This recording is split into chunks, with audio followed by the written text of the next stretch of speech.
think it's sort of like you have to look at not just one or the other, but a comparison of the two. Just hypothetically, if you could transport back in time and Hitler was a baby, right? You could kill that defenseless baby, which is obviously morally wrong.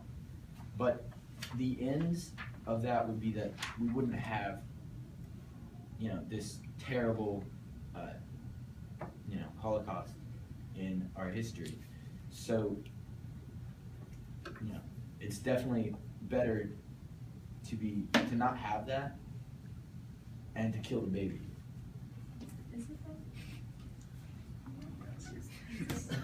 But yeah, I understand what you're saying, but we're putting it in the mind of this person that we don't relate to. It's like, who do you give this power to choose between life and death? Who do you give the power to break the law? Who do you trust to do all that kind of stuff? And it's not just about what to do, it's about who to do it, who could do it. I mean, I wouldn't want to, it really depends. It's like Mackenzie said, there's a lot of gray area. It's not just simply, oh, if I could go back and kill Hitler as a baby, should I do it? Would you? But it's not. I don't want to talk about that. Hitler wasn't the only problem. You wouldn't know. Well, I mean, it's an allegory. We're not gonna actually go and talk about it. Yeah. Baby. Yeah, I'm just saying who should have the power to take life from another person? Who gives you that power? What it says about the ends justifying the means, I think that's an extremely dangerous statement to make because, so humans have reason, right? That's what differentiates us from most other animals. That doesn't necessarily mean that reason is going to be reasonable. And there's always a mastermind, there's always a purpose, there's always some sort of reason behind every terrible action.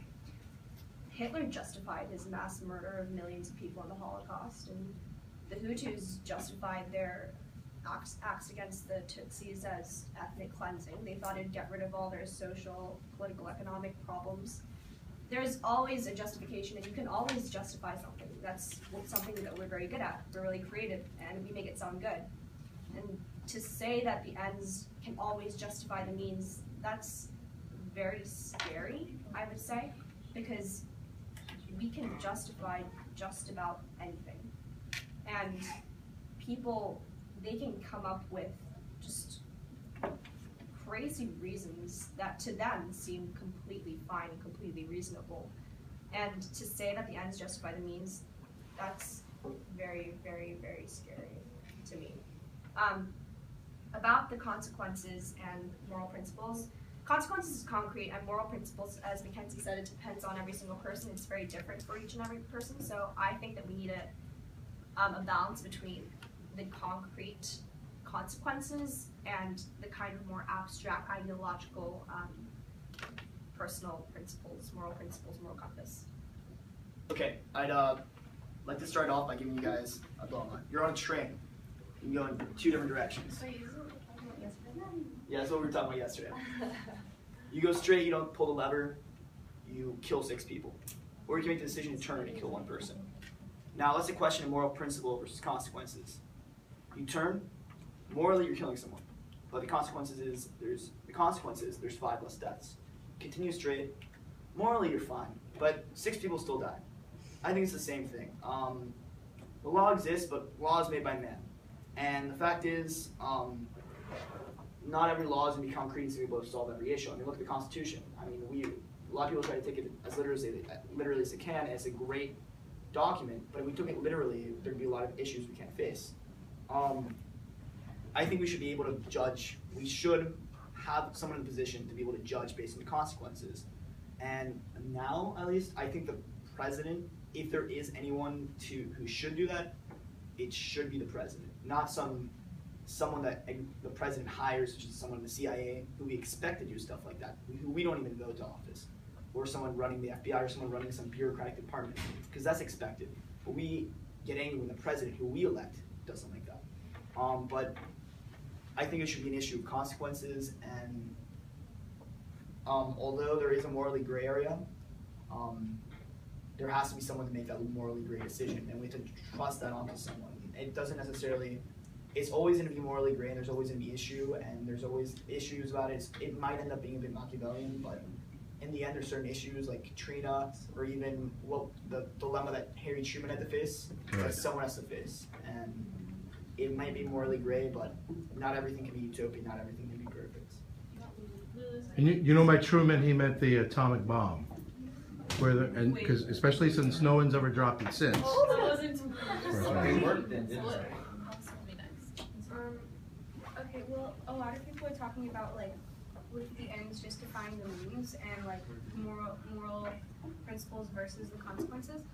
But the thing is, the moral principles are typically like the means that people have to get a desired consequence, to get a desired end. So when you're saying like, do the ends justify the means? Usually when people are going through, usually when people are making decisions, usually when people are going through these specific means, they are looking for the ends, that don't always happen, a specific consequence that they want to bring out. Especially in the case of Nixon or anyone else who does something as drastic as he did, as important as he did.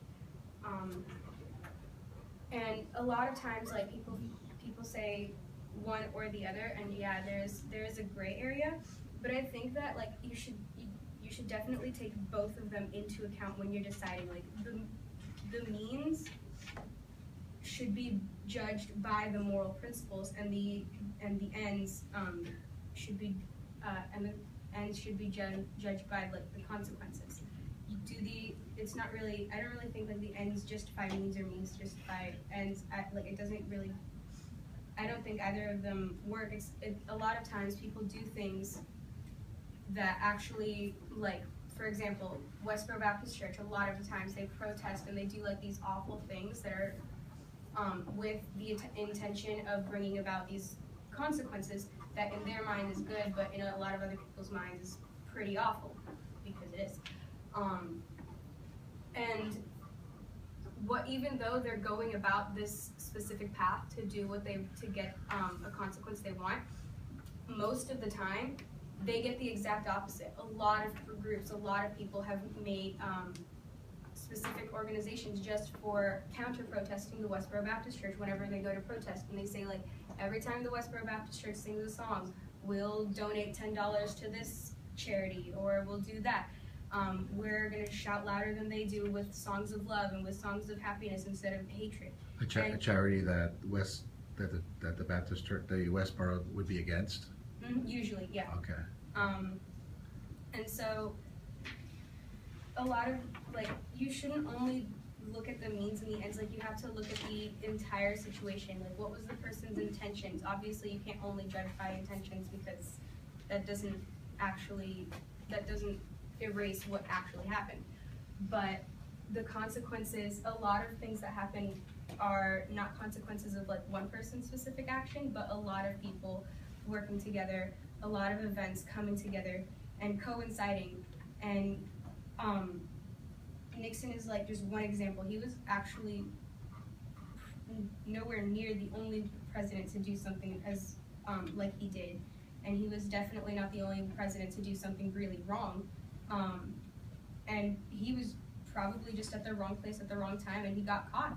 And a lot of other presidents and a lot of other people didn't get caught. Like, and in the end, like if they got a good consequence, if the other people get a good consequence out of it, then people go, oh, but the ends justify the means, because even though he was doing something super wrong, he like there were such good things that happened because of it. And so it really does depend on the situation, and you have to consider that the means that the person uses is like usually is based off of their moral principles. And you can't like only judge based on like the ends or the means or the consequences or morals.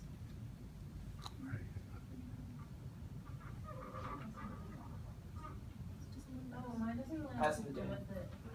Pass it to Dan. Yeah, I kind of agree with her. I think that shouldn't the ends do not justify the means, because people should judge a person by like the content of their life instead of just judging like the last moment or the specific moment.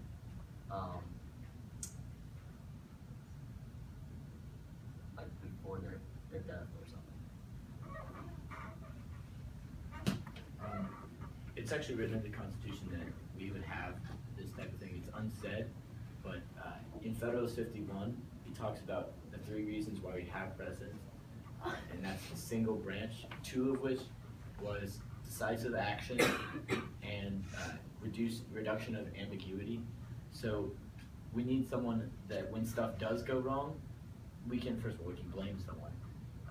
Second of all, we need someone to have like a final say on these type of operations and someone to make these tough decisions relatively quickly. Because if we put up, say, something that's risky, like should we, yeah, like something like that. If we put that into presidency or into Congress, it would take so long. By the time it got out, he would probably not be there. And even though he violated like a law with Pakistan to go and do that operation, you know, it's just the only reason we're angry with him is, or not angry with him, is because of work. So. Okay. I don't know if it's good anymore.